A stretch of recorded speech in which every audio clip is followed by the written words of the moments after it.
Australia பிளேயரான James Faulkner ஓவரா பேசி வாயை புண்ணாக்கிக்கின தருணத்தை பத்தி பார்க்கலாம் வாங்க. 2014 T20 வேர்ல்டு கப் ஆஸ்திரேலியாவுக்கும் வெஸ்ட் இண்டீஸ்க்கும் மேட்ச் நடக்கிறதுக்கு முன்னாடி ஜேம்ஸ் பாக்னர் என்ன சொல்லியிருந்தாருன்னா, வெஸ்ட் இண்டீஸ் டீம் எனக்கு பிடிக்கவே பிடிக்காது, மேட்ச் நடக்கும்போது அவங்களுடைய ஸ்கின்ல போய் நான் ஒழிஞ்சிக்கலாம்ன்ற மாதிரி சொல்லியிருந்தாரு.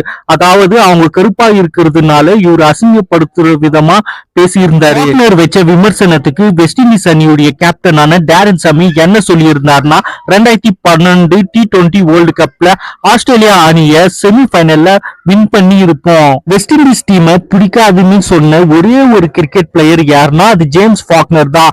நான் ஆஸ்திரேலியா டீமை பத்தி எதுவும் பேசல, ஜேம்ஸ் பாக்னரை பத்தி தான் பேசுறேன். இந்த மேட்ச் நடக்கும்போது 6 பாலுக்கு 12 ரன் அடிக்கிற நிலைமையில இருந்தாங்க வெஸ்ட் இண்டீஸ் அணி.